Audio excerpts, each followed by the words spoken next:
I love that they acknowledge that your name is actually Joyanne.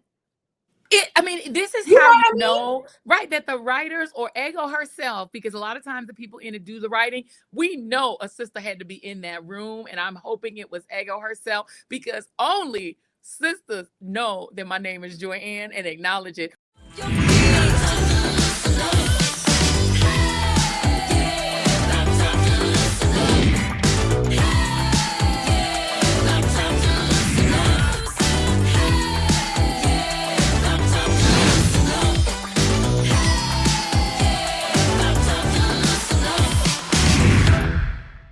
3, 2, 1. Hey, everybody. Welcome to Read This, Read That. I am Jackie Reid, and Joyanne Reid. I'm Joyanne Reid. Oh, no, actually, I'm just Ann Reid because the joy is gone. The best. The absolute best. Let's just get into it. Because SNL actually did a character. I mean, they played you. They had an actress play you. Ego Modem, who is one of my favorite. Joy Reid, glad to be here. I don't know. I can't tell if you're doing the news or trying to hook up. What do you think, Rachel? Huh. One thing I do know is this time around, we're not going to get sucked in by every new shiny, crazy statement from Trump. We need to focus on what he does, not what he says. I'm sorry, I have to interrupt you. We have some breaking news. Trump has apparently just told reporters that he would like to, quote, trade Connecticut for I mean, that's just crazy. Rachel, see, this is what I mean. We can't have a repeat of 2016. Wow. Joy? This man was designed by the devil to break my spirit. You can just call me Ann Reid because the joy is gone. Not that bad. In the octagon at UFC fight. This man. You know what? I'm just going to take... Also, Trump apparently just gave a statement about the TikTok ban. All right, he still got it. He still got it. And guess who literally just came to the door? Stephanie Rule just passed by. Hey, girl. She just passed by. Hey, girl. Hey. She just passed by. Hey, girl. Hey, girlfriend. It's one of her favorite things.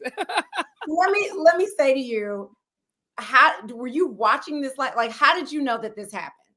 Tell me everything. So let me tell you everything. So I actually was not in DC, Maryland, or New York. I happened to be in South Georgia, rural Georgia, where I had gone down Jason and I had gone down for a weekend retreat called Contraband Camp. And it's Michael Harriot, who of course wrote Black AF History, works for the Griot, wrote for The Root, that Michael Harriot, the great historian and writer.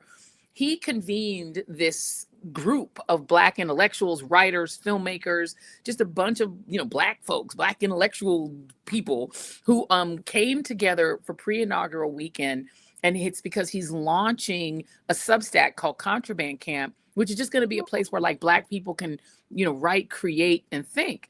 Yeah. So we went down for his inaugural event. So I'm literally like kind of out of the news cycle, right? So then we're sitting down for after dinner at this incredible sort of lodge that we were staying at, which in and of itself was a story. I mean, this is a lodge where there were like chopped off animal heads all over the walls because it was like a hunting lodge.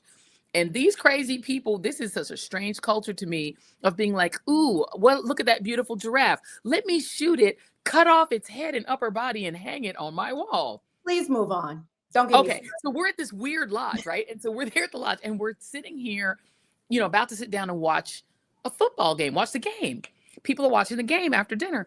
And all of a sudden I get a text from our baby cousin, Chris Witherspoon.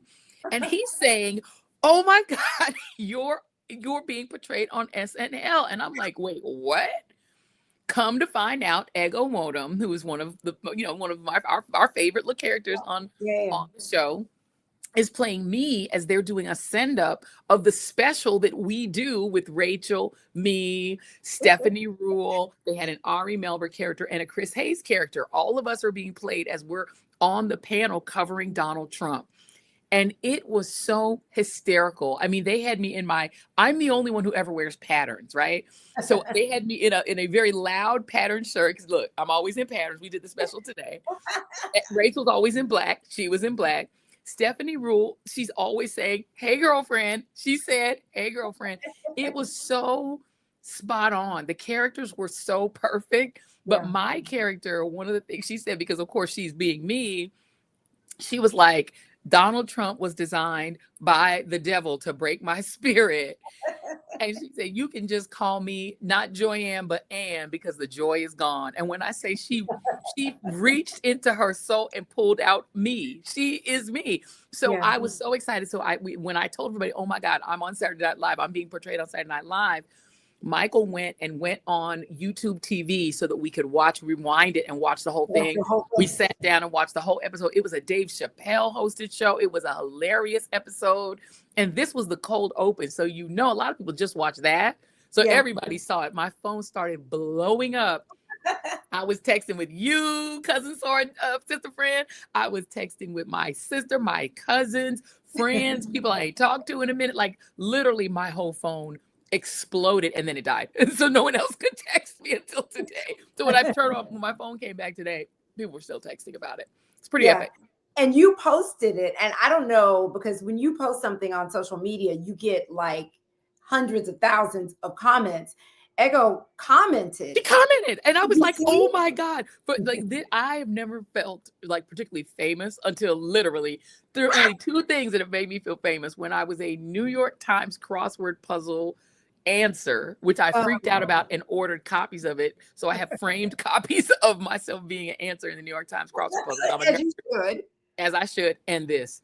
And when that lady responded, when Ego responded to it. And so I found out today that, there's only but a few Black hair and makeup artists, in the industry, as having been here at NBC. So the sister who did my makeup today does her makeup as well. And so she knew. And I was like, "You didn't warn me." She's like, "I can't. We're not supposed to tell." Oh my God. They knew. And some of my producers had like a little heads up that something was happening, because they saw that they could see in the, in the monitors here at work, you can see a lot of what's happening in other studios. So they saw that they were creating our set, but they thought they were going to reproduce Morning Joe. So people were assuming they were going to send up Morning Joe because they've done that before. Not that it was going to be us. And I'm so proud of it. Like, it's one of my favorite things that has ever happened to me. Oh my God. Next stop, Sesame Street. When I tell you that's my dream, I want to be on Sesame Street so bad. And our friend Yvette Nicole. They don't cancel it. Well, that's true. I got to get in before they defund the Children's Television Workshop and take all the money away from Big Bird and them. They think they too woke. They said they too woke. They said Sesame Street too woke. We don't like it. Yes, I mean it was so cool. I mean, that's it. I feel like I have reached the pinnacle. Oh my God. It was so amazing. And I love that. I love how they portrayed you. I love how she portrayed you. And I've already put a request in for her to come on this podcast so we can have fun with it and just talk to her, because you know as well as I do, because we've sat in the audience, thanks to you, of Saturday Night Live. And it's just this grueling schedule all week. It's live on Saturday, but they do a dress rehearsal, run through kind of thing. And then they do the live show, but all week long, they're figuring out which skits they want to do. And on Thursday, they do another type of dress rehearsal. So yeah, they know that they're doing this, but it is like tight-lipped. It's like you cannot spill these secret. It's top secret. I can't believe that makeup artist knew and couldn't say anything to that. Crazy. She couldn't say anything. And so today she was like, she saw the rehearsal version. They do the whole show live on Thursdays, and then they do, or Fridays, and then they do it again. So people actually come and sit outside to get into both. So you either get into the rehearsal show on Friday or the real show Saturday night. But the real show is literally live. So they do a whole rehearsal the night before. And some people say they actually enjoy the rehearsal one more because they're just doing it. It's the first time they're doing it in front of an audience, and they do the whole thing live twice. And so she'd seen that one. So she actually hadn't seen the final one, but she was like, when she saw it, she was like, I hope they keep in all of the stuff. I mean, Stephanie Rule's character, she was like, I hope they keep it all, because it was so funny. And it was fabulous. It was so spot on. I loved it so much. I love She it. had my hair. She had everything. my look. I mean, look at the blouse you have on today. It is Right. so She had similar, the pattern. I mean, come and on. she had the blue eyeshadow because like literally what I would know, and sometimes like the poor hair and makeup team, because I just let them do anything. I'm like, you can go wild on my face. Everyone else usually has like a muted, like very normal, very newsy look. I come in there in blue eyeshadow and like long lashes because I'm like, do me up. I'm not a makeup girl, so I don't know how to do it. So I'm like, make me up as well, however you like. And so they're like, good. They experiment on me, and I'm always wearing like the the really sort of wild patterns. Everyone else is in plain, and I'm in patterns. They got me accurately. Yeah, I mean, whoever ends up being your stylist, hairstylist, makeup artist, it's a dream for them because most people that are talent, right? You're like, I don't like that. You're like, whatever. Yeah, fine, Whatever you want. I don't care. You want me to wear a cowbell around my neck? Okay. Seems good to me. You're like, okay. For better or for worse, I'm like, fine. I know, but I mean, it definitely. I mean, I enjoyed it so much. So congratulations on that, and I'm glad. I'm glad you had experience, and I hope they do more. Yes, and so that is my wine down, and now I will tip up my wine, which today is seltzer water, Spindrift. They didn't pay for it, not Spindrift. I got brown liquor, which I'm about to pour, which is some spiritless because it's alcohol free. From Kentucky, Kentucky 74 is what I will be drinking because it's a brown liquor day. The day that we are recording this, you guys, is King's birthday, January 20th.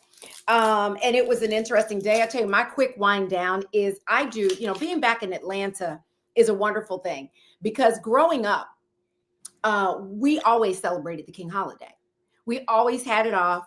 If you didn't have it off, you took it off, especially Black people. And they always had at Ebenezer this celebration.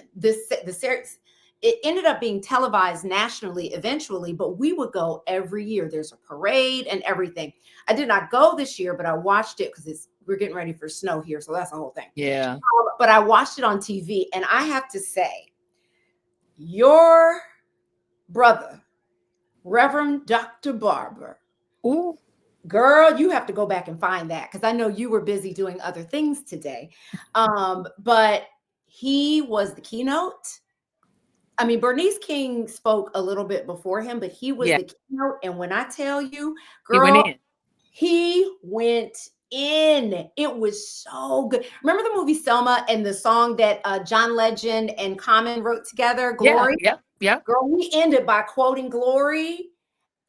He said that, girl, it was standing. He said it all. Oh my God, it was so good. So you have to. I love celebrating King Day in that way and all that Dr. King stood for. And then, Reverend Sharpton, I mean, I know you know all this, but just for those who don't, he had a King Day celebration in the nation's capital as well. Yeah. And he talked about he's organizing a boycott of businesses. I mean, girl, people are like, this is not the time. Even though the 92%, we are taking a break. Mm-hmm. They were like, this is not the time. We got to get in and get involved. They were like, ain't gonna let nobody turn me around. Both of them were singing that song today. I was like, okay. Wow. I love ain't gonna let nobody turn me around. Ain't gonna let nobody turn me around. Ain't gonna let nobody turn me around. I'm gonna keep on walking, keep on talking, marching up the freedom land. So cheers on this cling holiday, cling. And that is all it is today. Oh, girl, it's like bourbon. We are definitely. Girl, I'm gonna leave you alone. People walking by.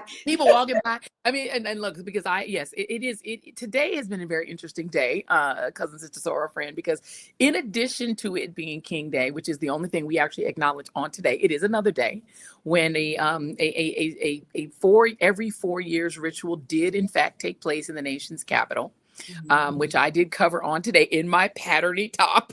I had eventually my beautiful makeup and my ego modems, makeup artist and hairstylist. And I actually had on my cowrie shell Afro pick earrings. I had to eventually take them off because they were making noise, so I had to switch them. But I did have them on in the top. And I will note that Justice Ketanji Brown Jackson wore her beautiful cowrie shell necklace over her robe today to also symbolize good fortune and protection. That's what these cowrie shells symbolize. So she was ready. And one of the things I will say about the inaugural events, as many statements as were made by the person who was inaugurated, it was the women who really spoke on today in their own way. It was by either their presence or non-presence, because Michelle Obama's non-presence forced former President Obama to walk in alone, but also Mike Pence's wife, who had refused to stand at President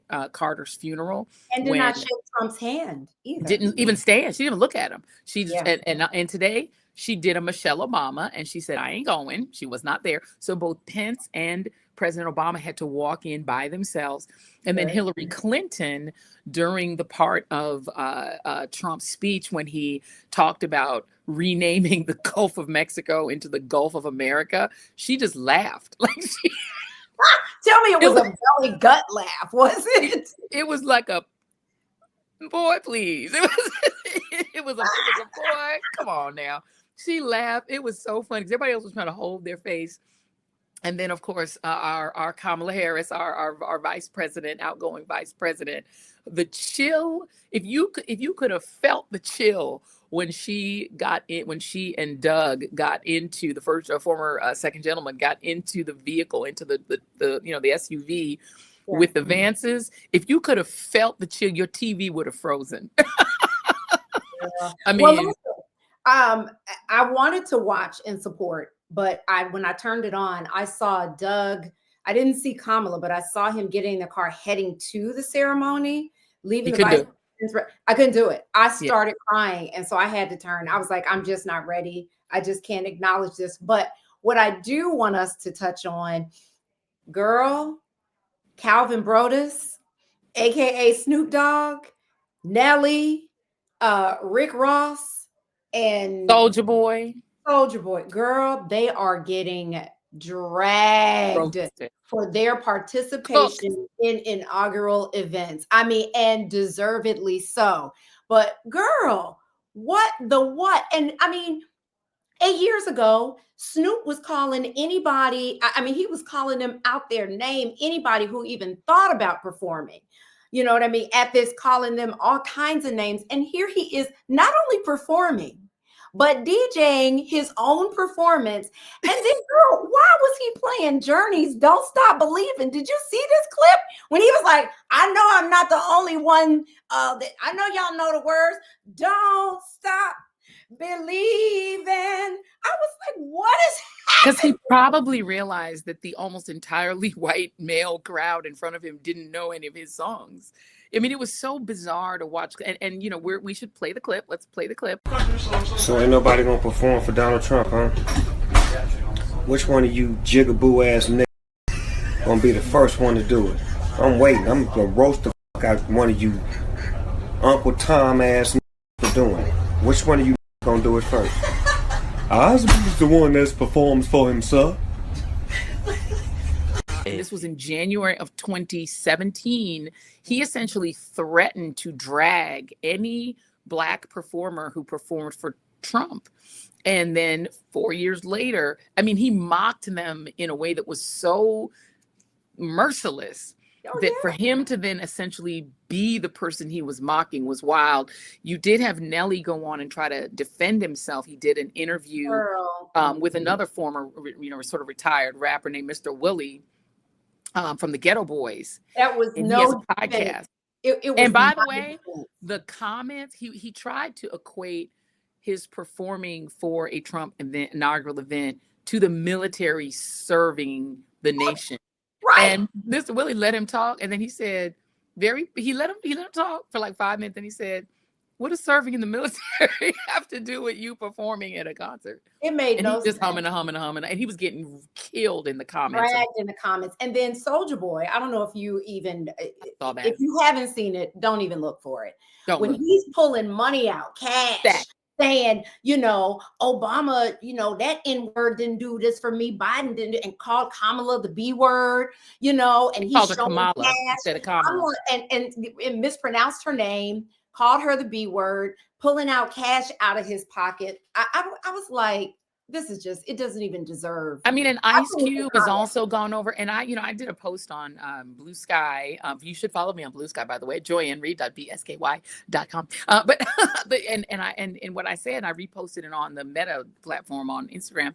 That there's something about Gen X rappers where so many of them, during COVID came out as anti-vaxxers or anti-maskers, or, and I think part of and now are coming out mad. We thought it was just Kanye, and then it was Ice Cube, and now it's Snoop and all of these guys.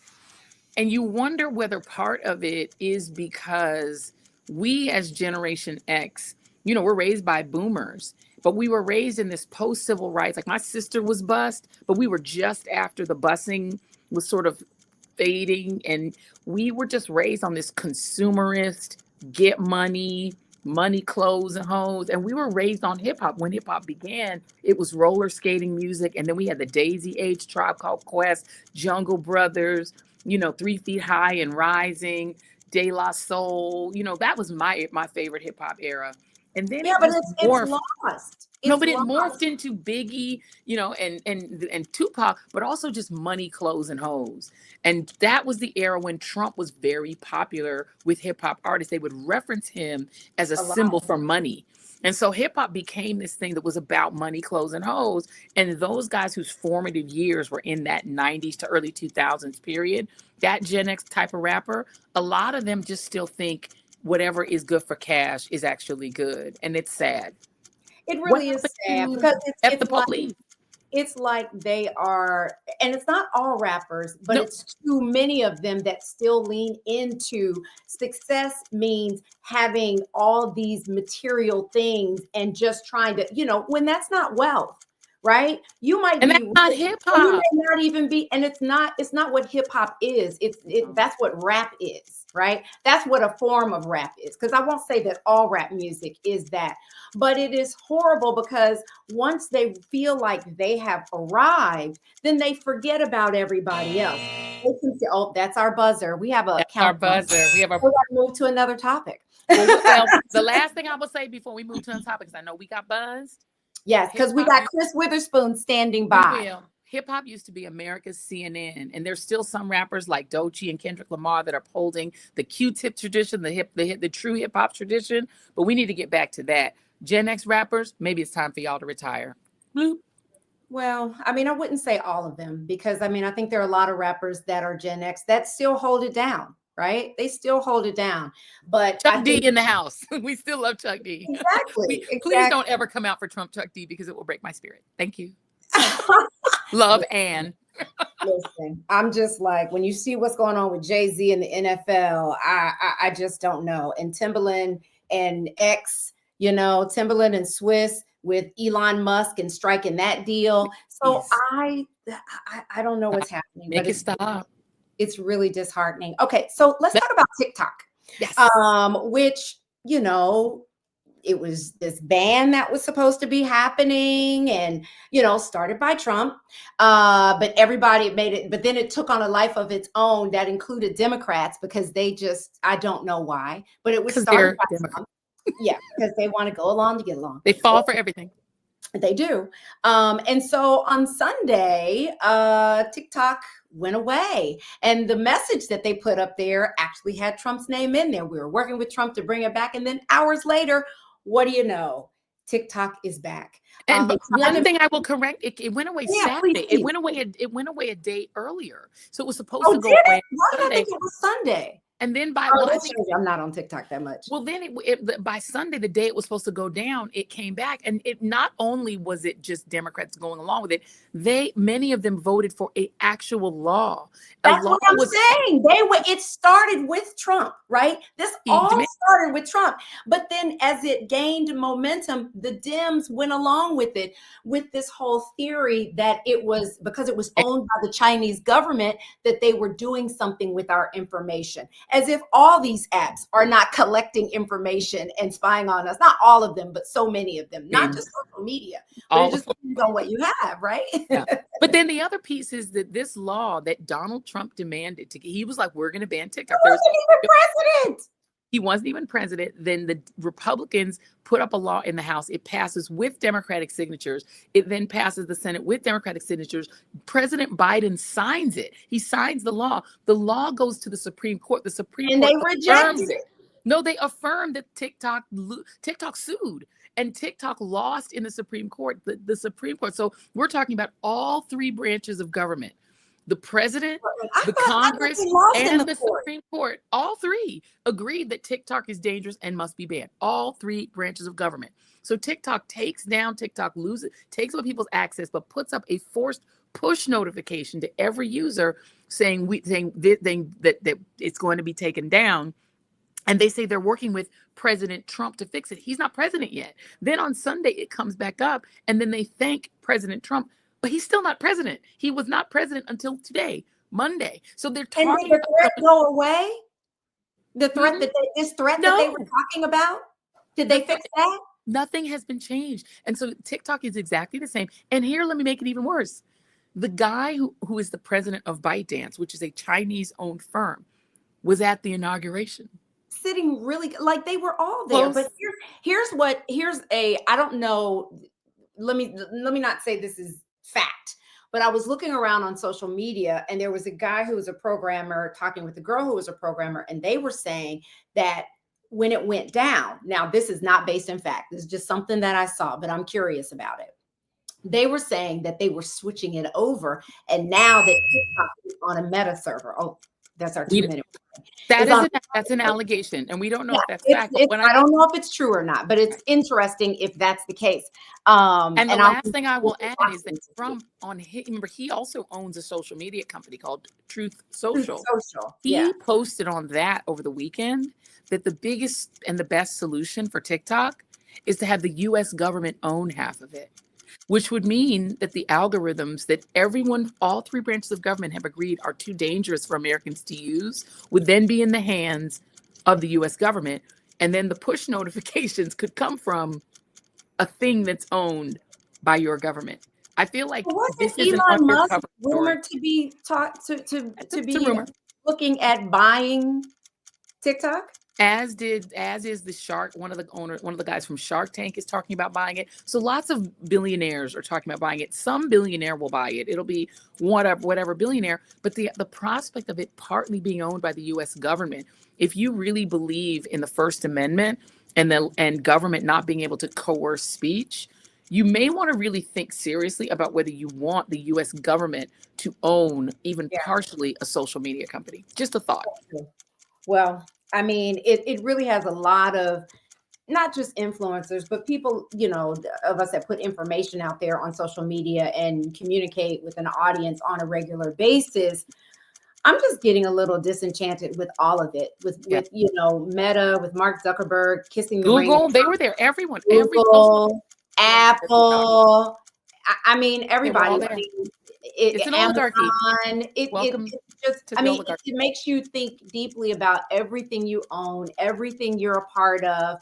And we really, I was saying earlier how I was watching Al Sharpton and Reverend Barber talk about Black people mobilizing and coming together and really, as consumers, being smarter about how we spend money. And that's something that we'll have to talk about again. For sure. But not now, because we got the buzzer. Yes, we did. And last but not least, we wanted to talk about Cheryl Lee Ralph, our soror, who we love so much from Abbott Elementary and so many amazing projects that she's been a part of. She was recently on the red carpet and she was proudly talking about the fact that she and her husband live separately, that she lives in LA. He, of course, has been a long time Pennsylvania state senator. I don't know if he still is, but he was when they got together. And he's lovely. I've been around the two of them. And I know you have too. He's a sweetheart. But what we wanted to talk about, because you're a married woman, and you've been married a long time. How many years? Oh God! We got married in 1997. So do the math minus forever. 25. Let's just say forever. And I mean, do you think that relationships, marriages work out better when you have not just a separate sink in the bathroom, right? Not just separate bathrooms, but separate bedrooms.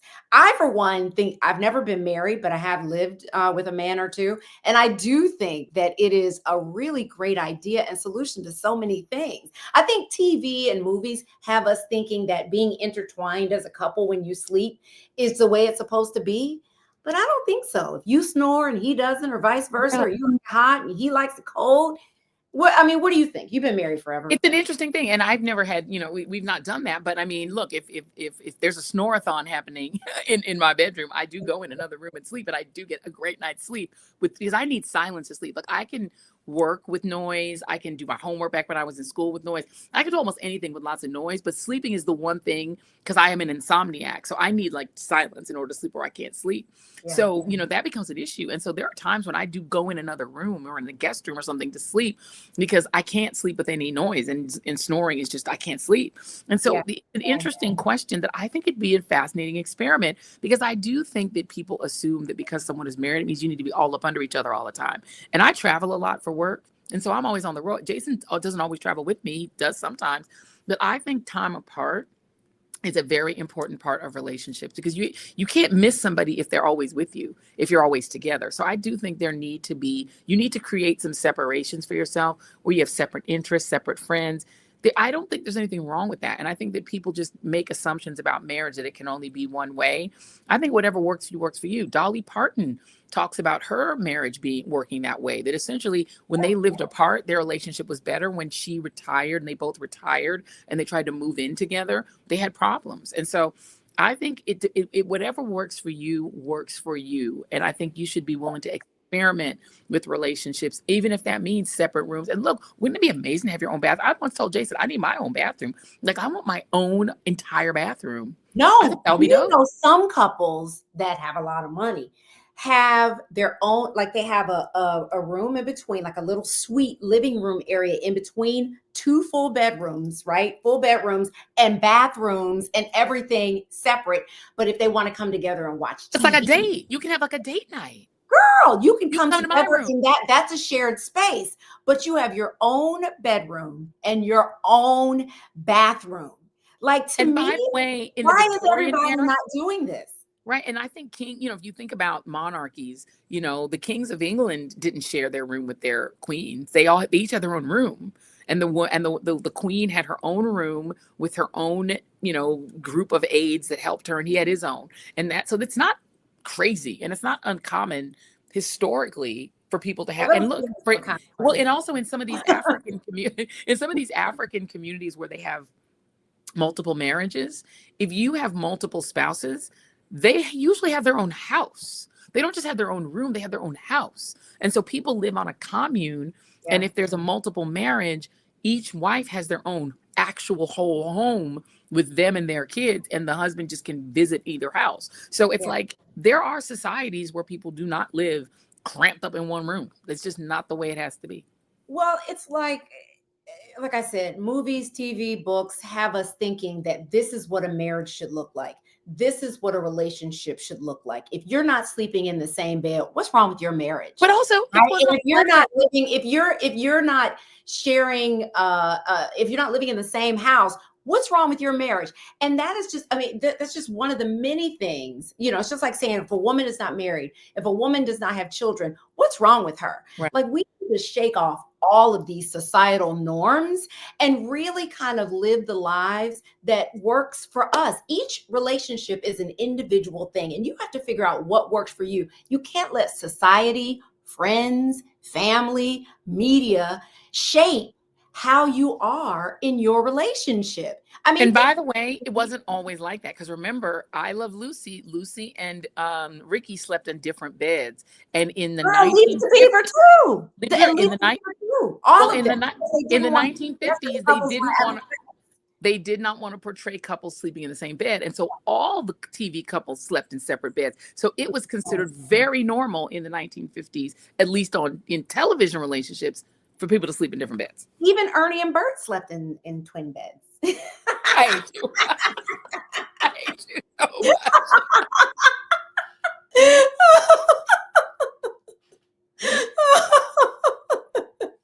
get me written off of my dream of going on Sesame Street. Look at you messing up you blocking my blessings. Stop blocking my blessings. Sesame Street has never confirmed or denied that Ernie and Bert were a couple, which is what I love about them, because they are amazing in that way.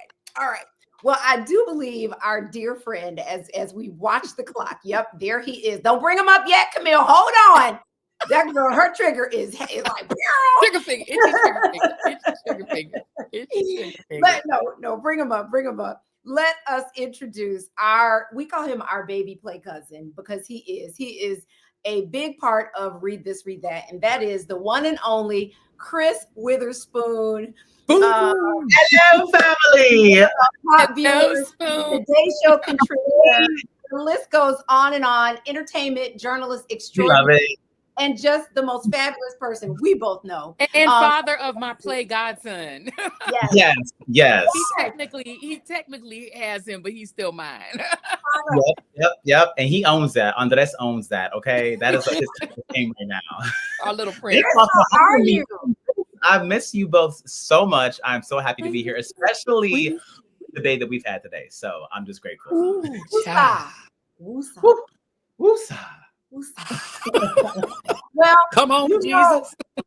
There's so many things that we could talk to you about today, but the main thing we want to talk to you about is Wendy Williams, child, because you know, she did an interview with the Breakfast Club some days ago. And then she did a phone interview with Don Lemon.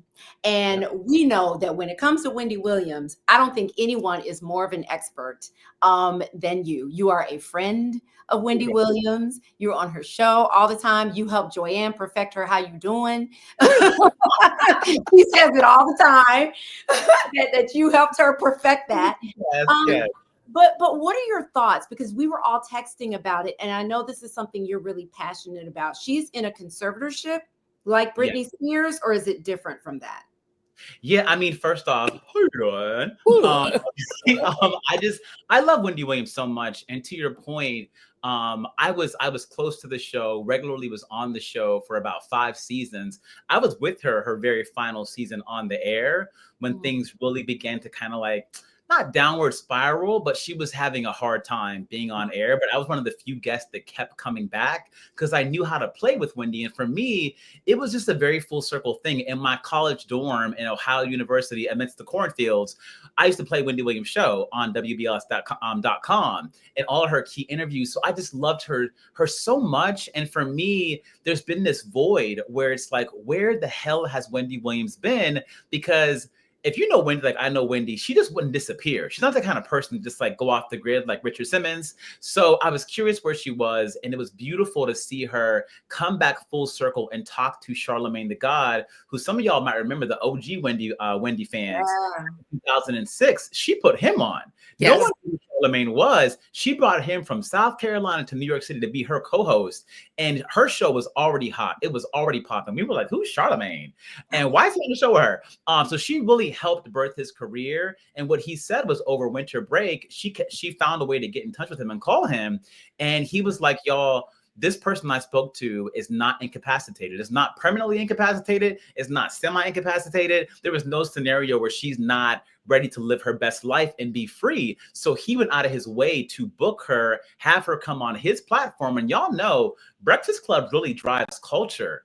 You know, you have presidential nominees going on that show. That show is huge. I would argue it's bigger than some of the major, morning news shows in terms of the culture, hearing it and listening to it. And what he really wanted to do, I think his goal was to show America and show the world that Wendy is not incapacitated, that she was calling in from a phone where she can't even receive inbound calls because her guardian has taken away her phone that has all of her contacts, all the celeb Rolodex she had is gone for the past 3 years. She does not have access to her money, and she's in this space that's like a prison cell. It's a room with a window and a bathroom, and she can't access her funds.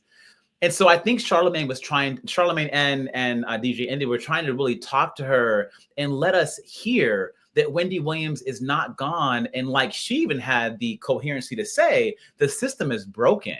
I'm in a broken system and I feel like I'm a prisoner and I need help. I'm in fear for my life. I'm in fear for what will happen in terms of retaliation because I'm talking to you and talking to Don Lemon. And in that regards, it was scary.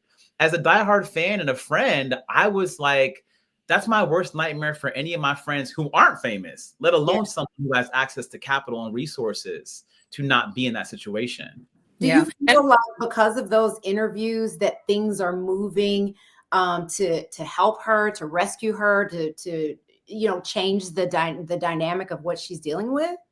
Okay, so she had her niece who really is like her, I don't know, almost like chief of staff in terms of like getting her out of this situation. Alex, who's based in Miami, and Alex set up a GoFundMe account so Wendy can now get some money in, because she was saying on the call, on both calls, she only has $15, literally.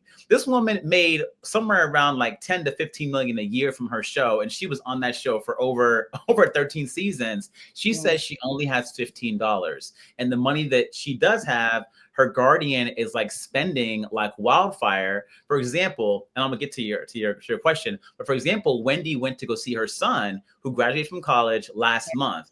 That was very hard for her to get approved, but she had no access to her money. The guardian had a married couple, some married couple who was like, I guess like in her steed, fly out with Wendy, who she did not know, who Wendy's paying through her money to go fly and be her chaperone. And they were stalking her, basically watching her every move wherever she was going.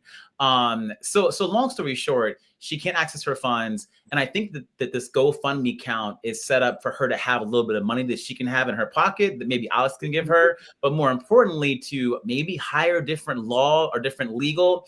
What's interesting is her talking to Don Lemon, her talking to Charlemagne, also Jason Lee from Hollywood Unlocked. There are certain things that Wendy can't talk about because of the guardianship and because of like the legalities. I'm assuming there's some kind of a appeal that she's about to go into right now, where hopefully this money is for a lawyer or an attorney that they can bring in to appeal this guardianship. Because let me ask you this question, Chris, because this is, I think, when we saw this happen to Britney Spears. And I think for a lot of people, the first time they really sort of focused on this guardian situation was Britney.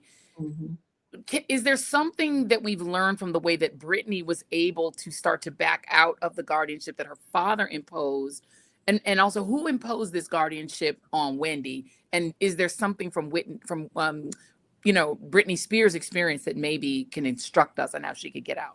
Yeah, I mean, that's a really good question, Joy. I can say the one thing about the Britney Spears situation of it all is it was the fans. It was the fans. It was two different documentaries that came out that really caught wildfire, that helped people realize, one, what a dire situation Britney was in and how there were all these people around her who really did not have great intent for her in terms of her father, different managers. And I think for this situation, people now recognize that, Wendy's putting sort of a voice to what's really happening and helping us understand that there's these labels you can be put under, like permanently incapacitated, which Sabrina Morrissey, her guardian, literally put out a statement last month on the heels of Wendy being in Miami and that footage circulating, that Wendy Williams is permanently incapacitated, that she's worsened. She's not worsened. She's actually gotten better from when we saw her in the Lifetime documentary. So I think it's going to take fans really rallying and kind of like crying out as they did for Britney. That hashtag Free Britney trended for all of 6 months to a year.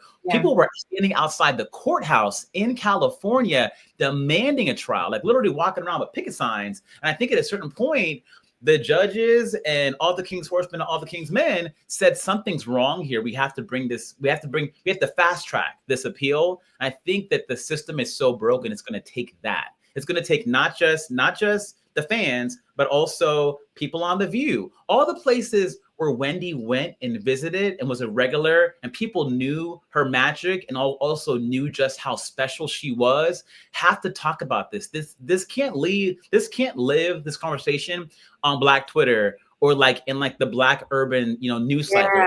Good Morning America, the Today Show, The View. And we all got to be saying this same thing that happened to this white pop princess is happening to Wendy Williams. And it would not happen to Rosie O'Donnell, I argue. It would not happen to Joy Behar. It's happening to a Black woman because she's Black. Yeah. Have you even tried to get in touch with her? You know what? I did. And the reality, up until like a week and a half ago, Wendy didn't have a phone. You know, the number that I have for Wendy and most people have for Wendy that I have too. She don't. Yeah, that it's not worked for 3 years. Right. And there are people who are very close to Wendy, including family members who didn't even know where she was a year ago. That whole Lifetime documentary that came out that kind of rocked Twitter and rocked social media, where Wendy was sort of, you know, she was in a bad state. She was incoherent. She was drinking. And I understand now why she was drinking. When I understand the sort of like parameters of this conservatorship, I'm like, I would have bottles all around me. If you tell me I can't fly, I can't access my money, I can't decide where I want to live and lay my head, and I've worked my whole career, oh yeah, bring me all the Tito's. I don't care if I'm an alcoholic. Like I'm gonna lean into my vices, you know? But at the end of the day, it's just a very sad scenario that I'm so curious to see how this plays out. In the big scheme of things. Is there a way, I mean, because the other piece of it is, well, number one, this is one of the things I'm glad we're talking about this. If you want, while you're still in your right mind, this is why you need to do things like a living will, a living trust. You need to plan for when you're going to decline, because age comes for all of us. And you need to plan, because what you don't want is a family member or some person who's not necessarily interested in your welfare, but definitely interested in your money, to plan for you and put you in this kind of a situation. Last word to you on this, Chris. Is there the attorney that represents her? Is this the attorney that put her in the guardianship? And yeah, Joy, you might get cut off a little bit at the end, but I got the impression on the call with Charlemagne and the call with Don Lemon that the attorney that they have right now is an attorney who has a conflict of interest. I get the impression that they're trying to get out of this situation with the attorney, which that might even be attorney that the Guardian somehow, you know, appointed and is paying for. But I got the impression, Alex said it and Wendy kind of alluded to it, that this attorney donated some money to something, or her and Sabrina are somehow in cahoots. So I think this money that Wendy Williams is raising for the GoFundMe, that her team is raising, is to get her a better attorney, and maybe a second set of eyes on this case, because just the whole guardianship in general, it was the same for Brittany. I think for Wendy Williams, it just shows you it is a very broken system. And Alex said there are a few thousand people right now in New York who are in these kind of guardianships who just don't need to be in them, you know, point blank period. So Wendy just kind of exacerbates a larger conversation we should all be having. Yeah, I will tell you that as I know we are out of time. I did a story one time about an artist who was a seminal Black artist who wound up in one of these, and the Guardian wound up selling off this brother's entire art collection right out from under him, and he was not dead, nor was it was one of those situations where he had designated the curator he wanted to be in charge of his art collection, and his family decided that they would rather have the money, and it all went away. So you can lose everything. Can I say really fast? One of the most heartbreaking parts of their interview, if you watch Wendy's show really hardcore, her last like 3 seasons post-divorce from Kevin, she got these 2 cats chit-chatting my way. And they were really like quote unquote therapy cats, low key. They were like they replaced Kevin in many ways. This woman, Sabrina, on the heels of hearing Wendy was talking to Charlemagne, spoke to Wendy the day before. And Wendy, through tears, said, Sabrina told her, I gave your cats away. Guess what? The cats that we had been holding and like putting somewhere safe, we gave them away. You know, she didn't. And Wendy's spoken about that to Don and also Jason Lee, saying that it was cruel and she knows Sabrina's retaliating. Wendy was crying and saying, I don't know, she might take my phone away after these interviews I've done. She also might move me to another undisclosed location where my family can't find me. That is how flawed and broken this whole process is, y'all. It's crazy. Well, I hope you will continue to talk about this, Chris. We know we will on this show, but when there's something new, it's an open door. I got the bat phone and the bat lines. I will call y'all. We want to know. Please stay on top of this for us. Chris Witherspoon, our baby blood cousin, who we love so much. It's so good to see you. Happy New Year and happy Martin Luther King Day. Happy King Day. Hallelujah. And nothing else. Yeah. Bye, y'all. That is all. Bye, love. Bye, cuz. That is like a kidnapping. It is. It's really terrifying what's happening with her. No matter how you feel about Wendy, no one deserves this. She doesn't deserve this. And it's just. And this can happen to anyone. If you have any assets, trust and believe you need a living will, and you need to plan what happens if you decline in any way to prevent this from happening to you. Well, Seriously. especially if you're a celebrity and you have a lot of money. I mean, everybody needs a living will, yes, but especially if you're somebody like that. But just another reason not to get married, child, because that marriage did her in. Another reason to stay single, ladies. Cheers.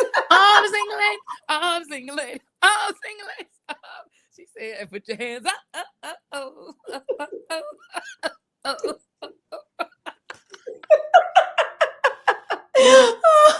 All right, Play Cousin. I know you gotta go and get on the good foot there. But listen, we thank you all for tuning in for this episode of Read This, Read That. We will be back next week with another amazing episode. So thanks for tuning in. But be sure that every weeknight, Monday through Friday at 7 p.m., that you tune in and watch and read, because the joy is gone, y'all. The joy is gone. But you know what? I just want to say really quickly, I love that they acknowledge that your name is actually Joyanne. This is You how know what I you know, right? That the writers or Ego herself, because a lot of times the people in it do the writing, we know a sister had to be in that room, and I'm hoping it was Ego herself, because only sisters know that my name is Joyanne and acknowledge it. We had a sister on, we had 2 union reps on the readout, and it was a white woman and a black woman. And when I tell you, the white woman was like, "Enjoy so and so and so," and this was like, Joyanne, Joyanne, Joyanne. And I said, she listens to Read This, Read That. Because the blacks are who call me Joyanne. Thank you. Thank you. Thank you. Because everybody in our comments are like, Joyanne, Joyanne, Joyanne, Joyanne. We love it. But My for sisters, now, they represent for my mama who named me Joyanne. They said, "We're going to use your real name." Listen. Right by me. Listen. All right, lady. Well, until next week, we bid you adieu, everyone. We bid you adieu. And be sure to hit like and subscribe, and make sure that you follow not just this program on all of the things, even the Meta platform, which is, of course, Read This, Read That on all the things, but you must also follow Vegan Sexy Cool, because Vegan Sexy Cool will allow you to be vegan as well as sexy and also cool. So please follow Cousin Source, Sister Reid, on all of her things. Follow me on Blue Sky, Instagram. I'm still on TikTok, y'all. I'm Joy Reid Official on there, but just do what you feel when it comes to the apps. We're going to pray on that. We're going to lay hands on lay hands.